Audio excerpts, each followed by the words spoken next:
উদ্দেশ্যে একটাই কথা বলতে চাচ্ছি। তোরা যে এত লাফালাফি করছিস, যদি ইন্দিরা গান্ধী না থাকতো, তাহলে তোরা জীবনে স্বাধীনতার নাম শুনতে পারতি না। এই যে ১৬ই ডিসেম্বর বিজয় দিবস তোরা পালন করিস, তোরা তো পালন করতেই পারতি না। তোরা তো বিজয় দিবস নামই শুনতি না। আর নাম শোনা তো দূরের কথা, এখনো পাকিস্তানের কাছে শোষণহতি, এখনো শোষণহতি।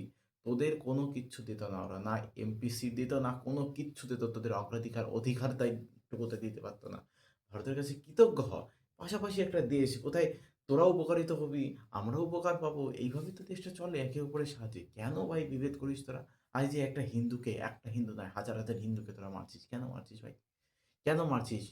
তোরা তো কি সেকুলারিজম দেশ ওইটা। ওটা তো আমাদের মতো যেমন দেশ, তোদেরও তো একটা দেশ। আরে ভাই একটাই তো দেশ ছিল না? পাকিস্তান, বাংলাদেশ দুটো তো একই ছিল, ভারতের মধ্যে ছিল।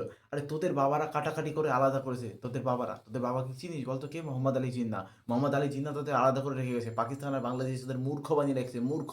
পাকিস্তান আর বাংলাদেশের থেকে সবচেয়ে বেশি জঙ্গি তৈরি হয় আর রোহিঙ্গা তৈরি হয়। রোহিঙ্গা তাও মায়ানমার থেকে আসে, কিন্তু তোদের থেকে জঙ্গি তৈরি হয়। তোরা জঙ্গি একেকটা। তোরা জঙ্গি না হলে হিন্দুদের এভাবে মারতে পারতি না। তোরা এইভাবে অত্যাচার করছিস, এইভাবে অত্যাচার করছিস। তোদের বাবার ঠিক নেই। তোদের এখন যে বাবা ইউনূসকে বলিস ওই লুঙ্গি পরে বসে থাকতে, ঠিক আছে? ভারতের কোনো কিছু করার তোদের ক্ষমতা নেই কোনো। খালি উপর থেকে উপর বাতেলা মারিস না। যদি কিছু করতে হয় তাহলে এসে দেখ। ৭২ ঘন্টার মধ্যে নাকি তোরা কলকাতা দখল করবি। তোদের কোন এক্স আর্মি এসে বলে গেছে, অফিসার। এখনো তো ৭২ ঘন্টা হয়নি। তোদের দেশটাকে শেষ করে দিচ্ছে। না এডুকেশন পলিসি আনছে, না তোদের শিক্ষিত করছে। তোরা তো এমনি জাত জনমে তোরা অশিক্ষিত মূর্খ, আর তাও মূর্খ হচ্ছিস তোর ইউনূসের আমলে।